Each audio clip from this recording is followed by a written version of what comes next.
Got my glasses on. Now I can see. Now you can see to talk. Now I can see to talk. It's kind of like when you're driving and you got to turn the radio down to back up. Yeah. Same concept. I don't have to do it to back up. If I get in a city, Oh, yeah. like where I'm really volume unfamiliar down. and I'm like, okay, I know there are like some congested exits coming up. Yeah, volume down. Volume down Guys, so that I cannot see a thing. So that I can see better. Let me roll this volume There's down. no scientific explanation to that, but I can speak from experience. It's better if I turn that down. I can visualize it. More so, I guess it's more of a concentration thing. I was going to say, I may be crazy, but I think there actually is a scientific explanation / research to support that. Interesting. Don't quote me, people, medical folks out there, if you're listening. Don't sue me, but maybe you can help me confirm or deny that statement. All I know is like when I get into Nashville, roll it down.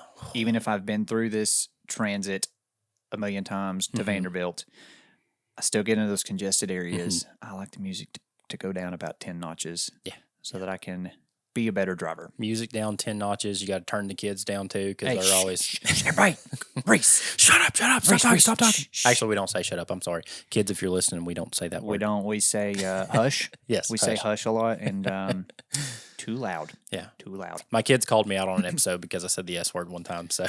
Yeah, well, you told your friend to shut up. We absolutely do not say that word to people. Hey, so speaking about... so that kind of brings you to the Speaking point. about saying words to people. So the other day we were on set with our buddy Kyle Benjamin TV. Just hit him with the threads handle. On a production, and he brought us in, so we were just hired guns and here to help solve any problem that we could that day. Hey. On lunch or something or another, we got to talking about how we see things in professional, like TV, movie, Netflix, all errors, right? We see errors things that pass through. And a lot of times he goes, yeah, you'll notice sometimes where like on a commercial or whatever, you'll see like where someone didn't stretch the adjustment layer. Yeah. The clip wasn't color graded. It wasn't color graded for like 3 frames or something. And I kind of threw my little jab in there. I was like, guess what? You don't have to worry about, Kyle. If you were in Davinci, no such thing as an adjustment layer. Well, I suppose you could color that way in Davinci. That functionality's there. Oh, yeah, it is. But you don't have to. You don't have to, nor do I want to. Because it's node-based. So what we're going to chat about is why we made the switch to Davinci. And maybe convince you to give that a try yourself. Oh, spoiler alert. I absolutely think you should, but we'll get into that here in a second. Yeah. Also, it's been a bit of a challenge for us to find editors. Yeah. Because of the workflow situation. A lot of people do still edit in Premiere Pro. I think there's a plethora of reasons why. Scared to try something new. A lot of aftermarket support. Just years of experience under the Adobe suite. Well, Adobe offers pretty good deals for schools, administrations, companies, things like that. So but I say all that to say it's been difficult for us to find like editors to help us with workload. Yeah, because it's like, what do you edit in, right? And we'll ask them. They're like, oh, I'll go in Premiere. I'm like, hurts me a little. It hurts because like if there was anything that we needed to try and fix or change, we would then have to revert back to the dreaded Premiere Pro. Gag. But if you edit in DaVinci, ain't got to worry about that. Shares the project file, and we're all in a happy ecosystem that we're familiar with. But we're going to talk about that after we thank our sponsor.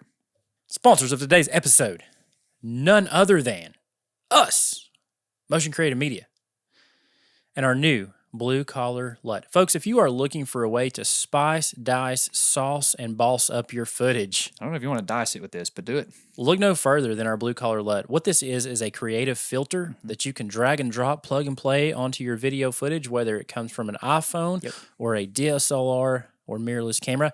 Drag and drop look. Drop it on the footage. You have a little more color, a little more contrast, just a nice little pleasing general look that we've come up with to help you spice up your footage. Link for that is down in the description below. Go download it and let us know what you think let us know what you think. Tag us in anything that you used it with. Love to see your work. So yeah, thank you, Jared, for sponsoring this episode. Hey, thank you. Thank you. Appreciate it. It's my pleasure. Absolutely. Meat and taters. Get us to the meat and taters. we want to convince you today to switch to Davinci Resolve. Not and give you some because- reasons as to why we have. Not because we like get any sort of kickbacks. Honestly, I'm just trying to save you some heartache. Trying to save you some heartache, but I'm not gonna like discount the fact that if Blackmagic Design wants to give me kickbacks, I'll take them. But as of today, as of recording this, we don't this is have not that. sponsored. It's not sponsored. This is literally just our history and where we currently land in the Davinci world. So hit me with a reason. Well, truthfully, like I'll just go ahead and quickly recap for me. Yeah. I started editing video in iMovie. Yeah. On my phone. Yeah. On my phone because I didn't have a laptop worth a diddly darn. Right. Then I started to do a little bit of video work. And I took to Google to find editing software. I think they probably still have the biggest market share, but lo and behold, what came up was Premiere Pro. So I had a Windows PC, which meant Final Cut was out. Yep. So I ended up in Premiere.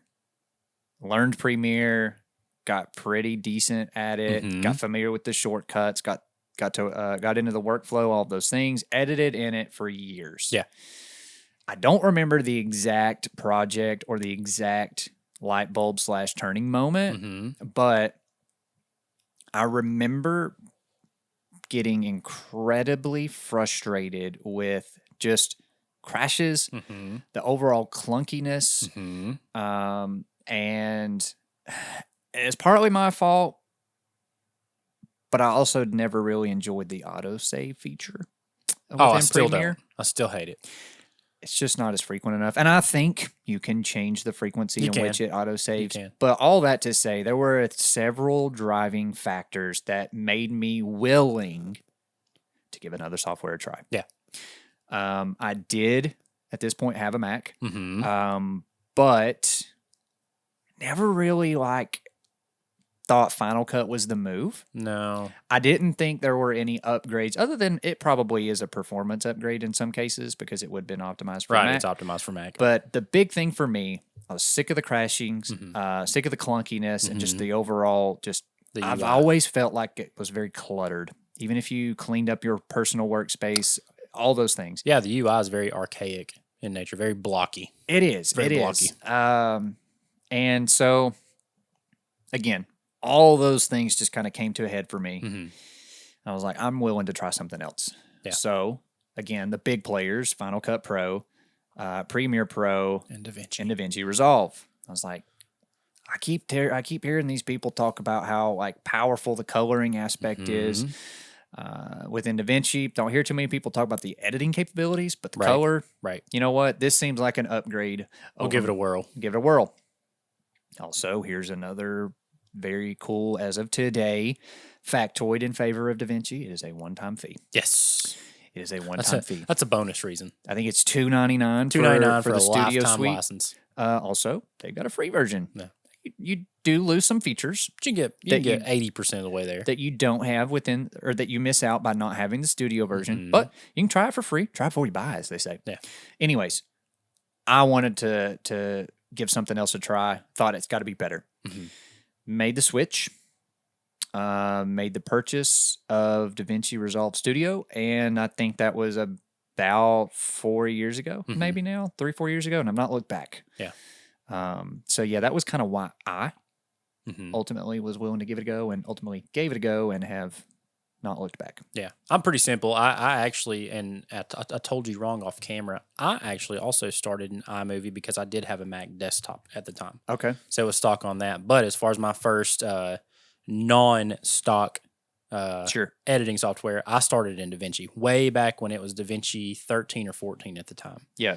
And really and truthfully for me, it was the color grading aspect. That has been one of my favorite things since day one about video. Color grading. Was color grading. Yep. And I'm a YouTube addict anyway, so back then I literally was researching what's the best color grading software, and it was DaVinci. Yeah. Back in the day. So started there, moved to Premiere for a while, and the reason I had moved to Premiere was the very first video project that you and I did together. Yeah. The music video. I remember very vividly coming over to your mother's house because you were still constructing your current house, still renovating. So we were sitting there in your mom's living room on a pop-up table in Premiere Pro. Yep. And you had Premiere, and I knew that we'd be doing video together, so I was like, okay, I got to get Premiere now. Yeah.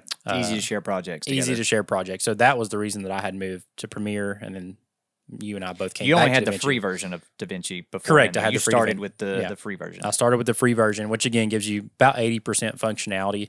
But you convinced me to switch to Premiere Pro for project sharing purposes, things like that. And then we ultimately decided to come back to DaVinci at the same time because at that point in time we were a company. Yeah. So yeah, sick of the crashes, sick of the clunkiness, and if you were not a compulsive saver and that dreaded, I think it's like a 20-minute by default. Mm-hmm. It only auto saves every 20 minutes. Again, can't necessarily fault the software for that. I should have been saving, but the fact of the matter is a lot of times one of the things you forget to do is save. Yeah. And so you could potentially lose 19 minutes of work if it crashes. Which is inevitable. That's literally reason number one why we made the switch was crashes. Yeah. Premiere has issues, and Adobe, if you're listening, It's pretty unstable. It may be better now. I've not touched the software in like 2-3 years, 4 years now. I use it pretty regularly still for certain projects, and not because I want to. Yeah.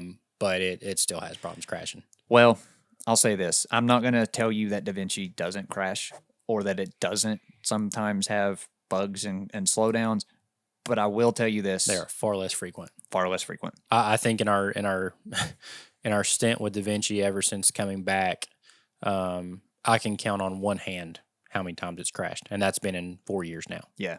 So it is more stable. Yeah. And the big thing where a lot of people like are maybe hesitant to give it a go is they've heard of this node-based workflow, which I'll be honest with you. Specifically with coloring, though. Well, it's also Infusion, which is their After true, Effects true. replacement. But the whole point is like node-based. It's a bit of a confusing thing until you wrap your head around it. And I'll be honest, see it. I was confused. I was like, wait a second, why would you break those nodes up? Well, you don't have to, but if you go to like troubleshoot or fix certain aspects, it's nice when they're separated into different nodes. For instance, like with color grading, now from like here on out, my base color grading workflow, even for like simple stuff, is going to have probably a minimum of 6 nodes. And I'm pretty adamant in the sense of I'm only going to do one thing on this node. I'm going to adjust the white balance on this node, Your my primary exposures, exposure.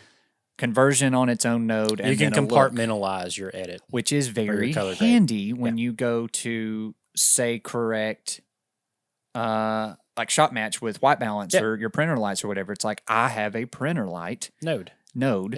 which is basically just your offset, but that's where I go and make that adjustment because I've already got the exposure where I want it. I don't want to be tweaking with that. So I just want to introduce red or take blue away, take yellow away, whatever.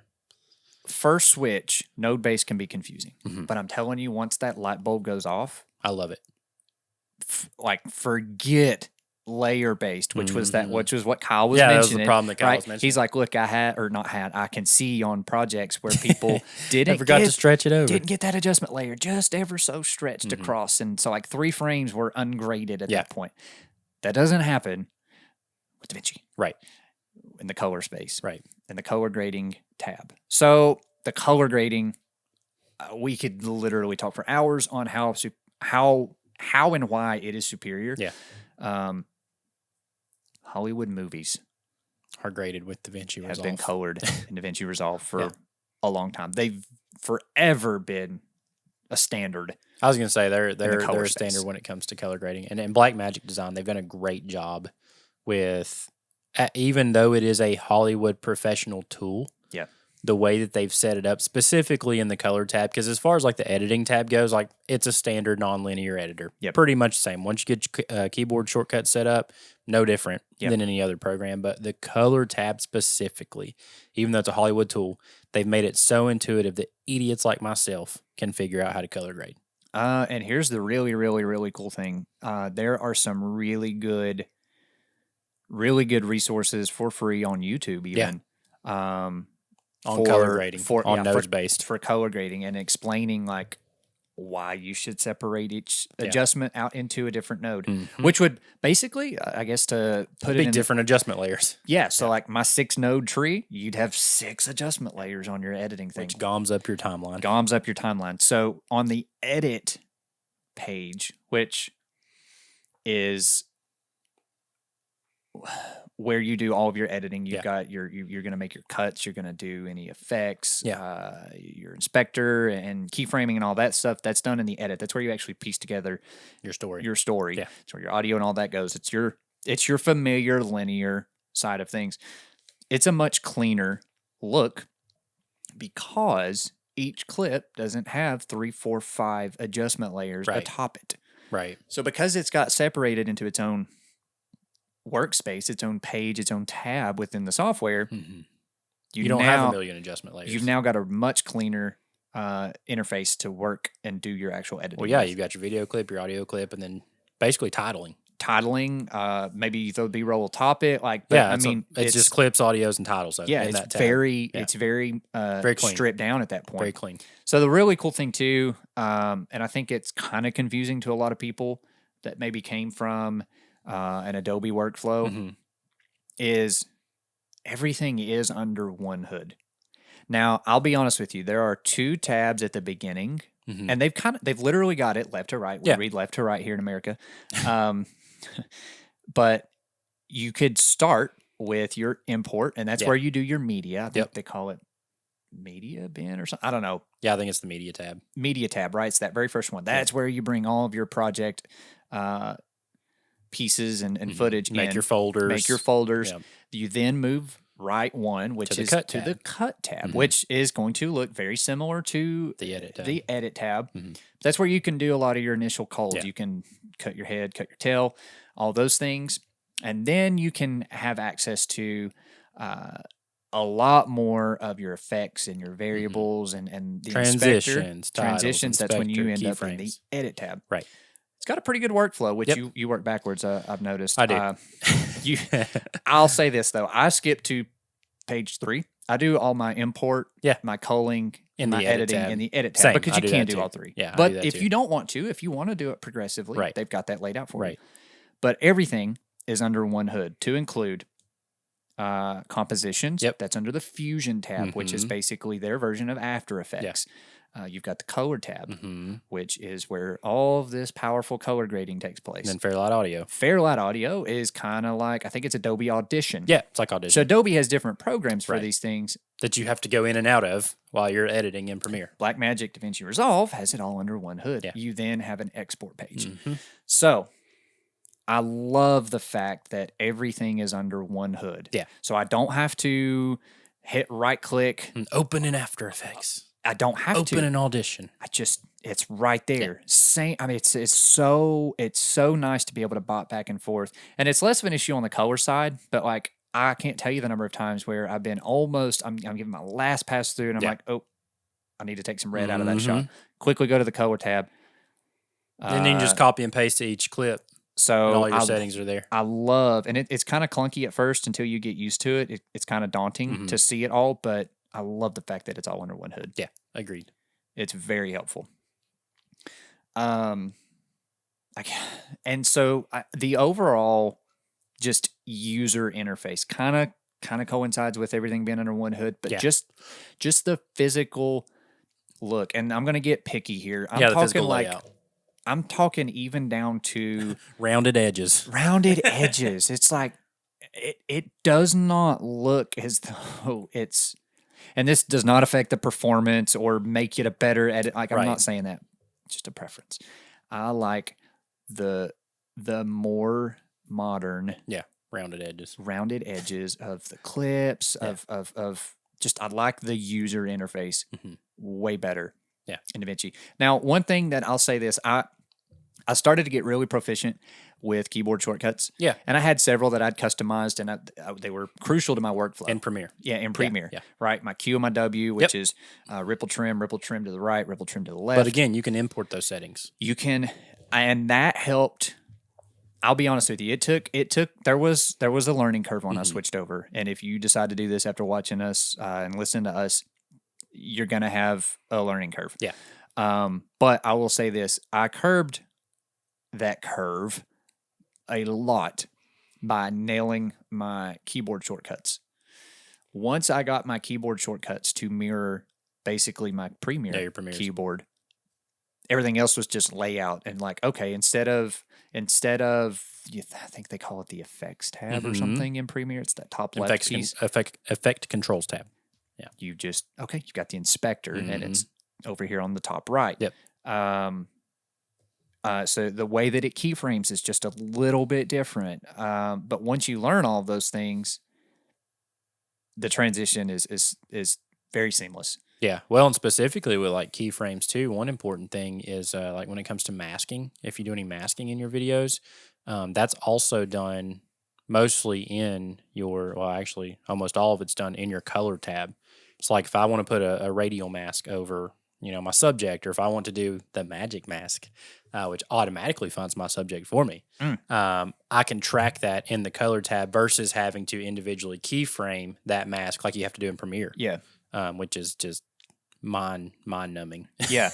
Well, so I think too, one of the hesitations for a lot of people is they may have a lot of third-party plugins or tools and stuff like that. And here's the thing: Premiere has been the staple for a long time. Yeah. So there's more third-party support, and that's in the sense of like plugins and transition packs that you've bought and all these things. That's changing a lot. We've got a lot of good stuff for Davinci right now. It is starting to change, and people are starting to create more for Davinci. Specifically, Motion VFX. We're big fans of. # not sponsored. Yeah.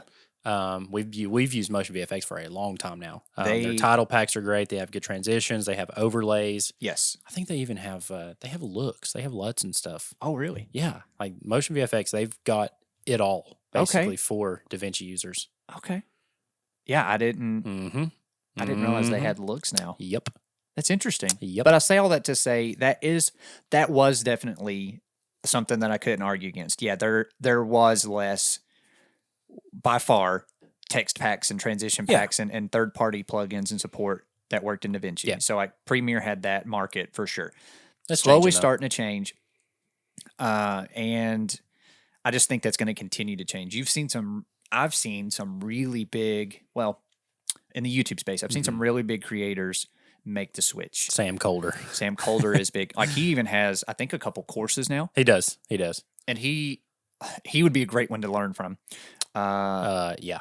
Pete himself says that he kind of still toys in Premiere. He does. But his editor, Kirk, edits in Davinci.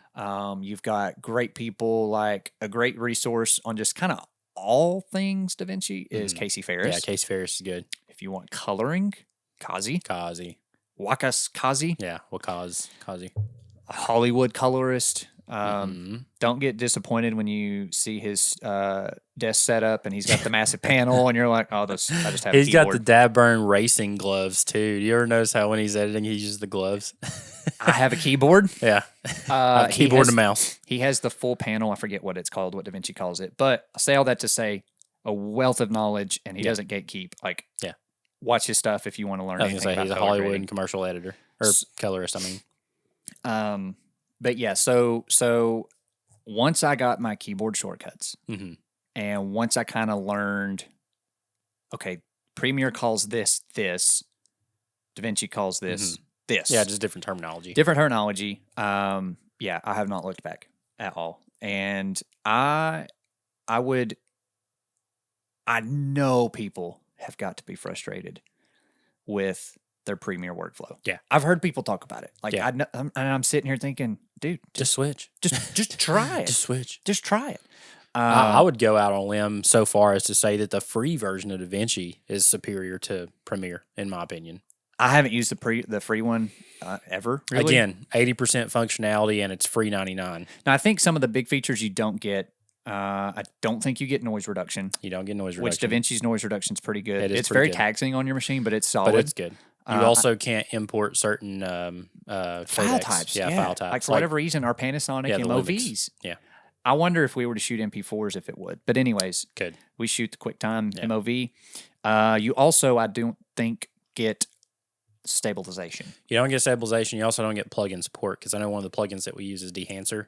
Yes, so you don't get plugin support with the free version either. But either way, all that said, I still think it's better than Premiere.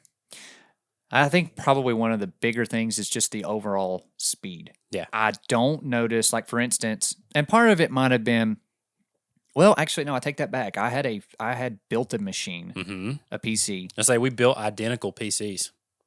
And in Premiere, with certain cameras, I would still have to drop the playback resolution or quality, whatever it calls it, to like a quarter. Otherwise, you're getting choppy playback. It wouldn't play back. It was really prominent with drone footage, with DJI stuff. Which is, it points to the camera, the way that their codec works. Right. It's a DJI issue, but it's also a Premiere issue because, again, going over to Davinci, I never have to drop resolution. No. Ever. I don't even know how to do that.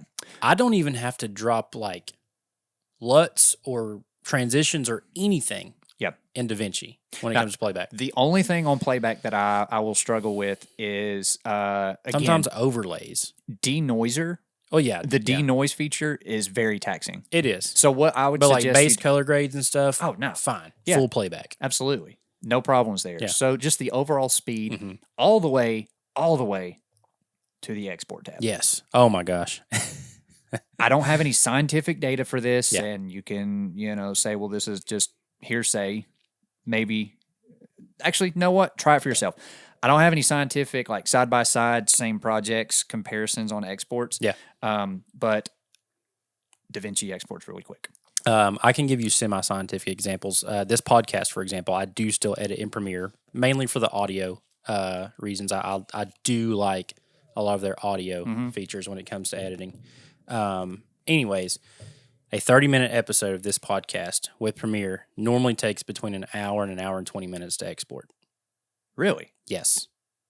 So from the time you get your export settings, from the time I hit go export to the time it's finished, usually about an hour to an hour and 15 or 20. On a 30-minute episode. On a 30-minute episode. Interesting. That's pretty In DaVinci, I would dare say, and I've not edited in DaVinci for the podcast specifically since I think episode 1 or 2. But if I remember correctly, and I have no problem testing this for anyone who wants to know, I'm pretty sure that same export would be anywhere between like 15 to 17 minutes. Ooh. So it's more than double. It's like, that's like a quarter of the time. Yeah. Oh, well, I didn't realize it was that that much disparity betwixt the two. Yeah. I don't know how, and maybe it's because DaVinci now, especially for us, is optimized for Mac, and we edit on M1 chip Macs. I thought Premiere had one of those encoder options, though. Like you could... yeah, but... I know they have stuff for like NVIDIA they and do, whatnot. So they do, but I don't export the podcast in like this massive file structure. I do it in H.264, MP4, and the bit rate I set is between 2 and 40, which is not a lot. No. That means the low end of your bit rate is 2 megabits per second. So 264 is a slightly larger container than 265. It is slightly larger. It is slightly larger. And I'm doing MP4 instead of 265 MOV. Yeah. Okay. Well, I mean, all that to say, but from start to finish, export time, crap it. It is speedier. You don't have the playback issues. Right. And again, I know that these exports are faster. Yeah. Which makes a difference. It makes a big difference. Like if I know my machine's tied up for the next hour, that's less that I can get done. Yeah. Versus if I've only got, 15, 20 minutes, 30 minutes, worst case scenario. Or here's the worst case scenario. You export something. And this happens to me a lot, especially on my YouTube channel. Yeah. And I noticed that I've made a mistake. And I noticed that I didn't toggle that audio effect back on or something. So now I get to re-export for a whole nother hour after I fix that problem. Well, not in DaVinci, it's not. But yes. In Premiere. I constantly have to make 2 exports within a 10-minute period. There's been times where I overlook something and I'm like, oh my gosh. There's been a couple of times where I've gotten a couple of our longer episodes post-export and had to make a correction, and that hurts. The next couple of hours you're just hating yourself. So again, don't know what they're doing on the speed side. The Blackmagic is... They don't call them Blackmagic for nothing. Hey, shameless plug here too. We have licenses now because we have their cameras. And you talk about Blackmagic. Yeah. I don't know what. I have a soft spot for them. I don't know what they do. Yeah. in the $2,500 camera body. Mm-hmm. But they're magical. It is magical. Hey, I'll give you an even better salesman pitch here. You can get a free Davinci Resolve license with the purchase of one of those $2,500 cameras. Oh, okay. Well, actually, you get 2 seats with that. Yeah, you get 2 seats. Okay, so you can get 2 licenses for free with the purchose of a $2,500 camera. I mean, air quotes around free, but technically the license is $299. So I'm just saying. You're not having to pay that on top of. I'm just saying it's free with the purchase of a $2,500. Bang for buck, though. Bang for buck. They have their quirks. Yeah. I like them. But man, the Pockets. And we have the Pocket 6K Pros, right? This goes even back to the Pocket 4Ks. I think the OG Pocket's still great. Last year's Sundance lineup. Yeah. Somebody shot those on the Pocket 4Ks. There were 2 entities that made the finalist, or what the final with the lineup. P4 case. Which I don't know when those cameras were released. One of my favorite YouTubers, Nigel Barros, just released a new YouTube video shooting on the OG Pocket, the little tiny guy. The little 1080 guy? Yeah. So the 4K specifically is it's a Super 16 sensor. It's not even Micro Super 4 thirds. 35 or Micro 4 thirds. The 4K's Micro 4 thirds. The OG is a Super 16. So that's smaller than Micro 4 thirds? Yeah. Oh, wow. Oh, yeah. Wow. Yeah, so now even more incredible what you're able to do with that. Anyways, Davinci Resolve, really no quirks. Yeah. I've been very, very satisfied in our time with Davinci Resolve as an editor. Yeah, absolutely. So if you are like former Jared, former Garrett, and you are just frustrated and you're thinking to yourself, there's got to be something out there. I wonder if there's something better. There is. Listen, try it. Give it a whirl. Give it a whirl. Give it a whirl. I think you'll be happy. I really do. I think give it a good old-fashioned college try. I think you'll be happy. Now, I don't think you can give it like a... You can't just dabble like a one day, like, I tried it. Just dip a pinky in. I tried it. Yeah. No, you got to give yourself a week, 2 weeks, depends on how much you edit, right? If you're like an editor by trade. Yeah. I think in a week you could a couple days, 2-3 days, you might have enough experience. If you edit every now and then, I would say give yourself 30 days. Yeah. Give yourself 30. I don't think you'll be disappointed. I don't think you will either. I don't think you'll be disappointed. So anyway, that's our plea. I'll tell you some things that we wouldn't, or I'll have you give us some things that we wouldn't be disappointed in from our audience. Trying Davinci Resolve. Mm-hmm. No, leave us a review. Yeah, give us a rating, feedback, stars and bars, any sort of feedback, good or bad. We gave Davinci Resolve feedback here in this episode, and that's basically what we're asking from you. I do have a call to action here. Oh wow! I want to know what your favorite features of DaVinci are, or your favorite features in Premiere Pro. Yeah. Well, and I guess more importantly, I want to know what you're editing in. For all of our listeners out there who are editing, what are you editing in and why? Yeah. There we go. Put it in the comments below. People are going to say Premiere, and it's because it's what I started in, and I'm just too familiar with it. Sure, we'll take that, but I want to know below. Comments below. Let us know. With that, Jared, here's the hard part. Yeah. Well, we'll catch you guys in the next one. It didn't make that very hard. Y'all have a good one. See y'all later.